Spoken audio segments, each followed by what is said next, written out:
Dove bathing बार प्रस्तुत उंच माझा झोका पुरस्कार 2013 या सोहळ्यामधील पुढील पुरस्कार प्रदान करण्यासाठी मी मंचावर आमंत्रित करतो ज्येष्ठ न्यायाधीश मृदुला भटकर यांना. सामाजिक कार्य अनुराधा भोसले.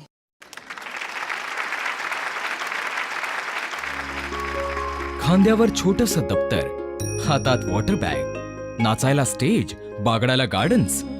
खरंच म्हणतात ना, बालपणीचा काळ सुखाचा. खरंच सुखाचा? जरा थांबा, थोडं लक्ष इथेही द्या.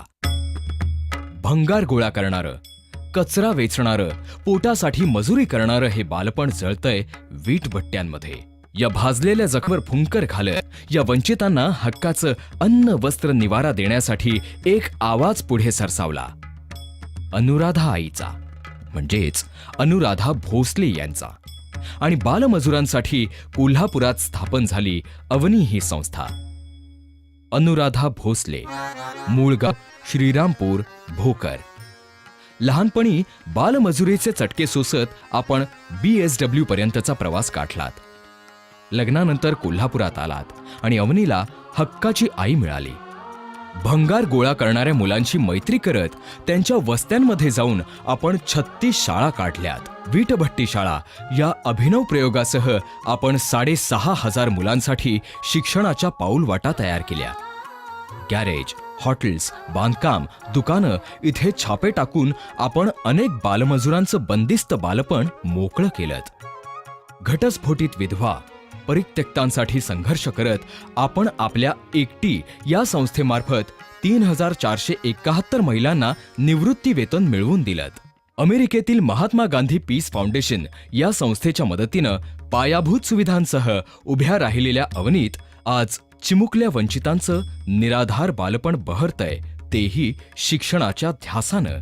5,700 बालकामगारांना मुक्त करून शाळेत दाखल करत दरवर्षी 1,100 मुलांसाठी वीटभट्ट्यांवर शाळा भरवत 3,000हून अधिक मुलांना प्राथमिक शिक्षणाच्या वाटेवर आणणाऱ्या अनुराधाताईंचा हा लढा गेली 17 वर्ष अविरत सुरू आहे.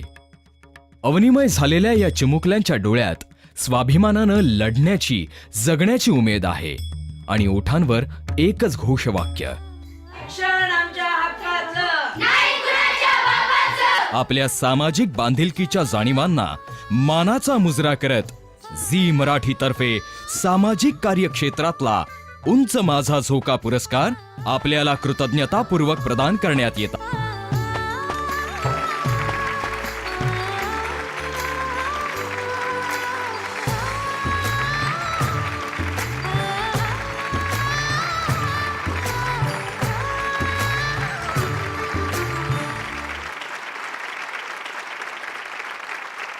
प्रथम तर हा पुरस्कार झी मराठीने, खरोखर आम्ही एका कोपऱ्यात कोल्हापूरमध्ये अगदी वीटभट्ट्यांवर जिथं अनेक लोक पोहोचू शकत नाही, अगदी हेरून काढून या कामाला उंची देण्याचा प्रयत्न केला. त्याबद्दल मी झी मराठीचं खरोखर आभारी आहे. हे काम करण्यामागची भूमिका, मी हे काम करते मला असं एक उपकाराची भावना अजिबात वाटत नाही आहे. कारण प्रथम तर मी एक भारतीय नागरिक आहे, ह्या भारत मातेची मुलगी आहे आणि मला काही कर्तव्य आहेत जे भारतीय राज्यघटनेने दिलेली आहेत. त्यामुळं ज्या भारत मातेची 26 कोटी मुलं शाळेच्या बाहेर आहेत, वंचित आहेत, ज्यांना कुठल्याही प्रकारचं शिक्षण घेण्याची कुठलीही संधी नाही आहे, त्यांना शिकवणं, त्यांना आधार देणं हे मी माझं एक भारतीय म्हणून कर्तव्य समजते. कुठलीही उपकारक भावना माझ्या मनामध्ये नाही आहे, एक कर्तव्याची भावना आहे. शिवाय मी स्वतः बालकामगार म्हणून खूप चटके सोसले, दारिद्र्य मी खूप भोगलेलं आहे. आणि ते भोगलेले दारिद्र्य, बालपणातलं दारिद्र्य अजूनही माझ्या अंतकरणात इतके दुखरे कोपरे आहेत की खेळाच्या वयामध्ये मी खेळू शकले नाही, चांगलं जेवण जेवण्याच्या वयामध्ये मला जेवण केव्हाही मिळालं नाही, चांगले कपडे घालण्याच्या वयामध्ये चांगले कपडे मिळू शकले नाही. परंतु ज्यावेळी अशा बालकांकडे बघते त्यावेळी असं वाटतं की मला नाही मिळालं, परंतु माझ्यामध्ये नक्कीच अशी ताकद आहे, असं मी हजारो नव्हे लाखो मुलांना देऊ शकते. आणि या भूमिकेतनं अवनी संस्थेचं हे कार्य आम्ही कोल्हापूरमध्ये करतो.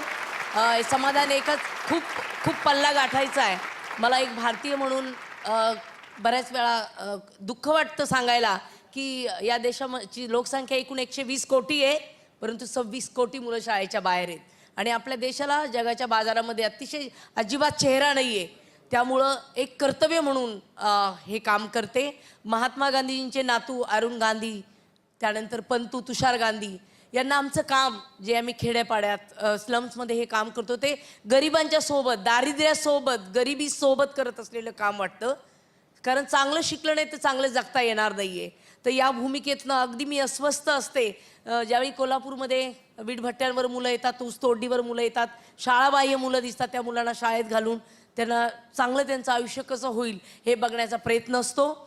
मला या कामामध्ये माझी आवडीची पूर्ण टीम निस्वार्थीपणे मदत करत असते.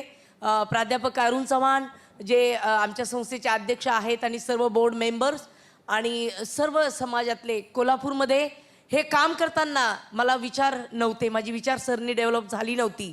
पण ज्यावेळी मी कोल्हापूरमध्ये 1995ला गेले त्यावेळी मला रमाबाई रानडे कळाल्या, त्यावेळी मला शाहू महाराज कळाले, त्यावेळी मला सावित्रीबाई कळाल्या, त्यावेळी मला महात्मा फुले कळाले आणि त्यावेळी मला भारतीय राज्यघटनेचा अभ्यास सखोल करता आला. आणि ह्या कोल्हापूरच्या पुरोगामित्वाच्या भूमीमध्ये माझी पूर्ण विचारसरणी निर्माण झाली, ती चांगल्या रीतीने डेव्हलप झाली आणि म्हणून अगदी मोकळेपणाने, अगदी जिद्दीने मी शाहू फुले आंबेडकरांचं कार्य या भूमीमध्ये करतीये.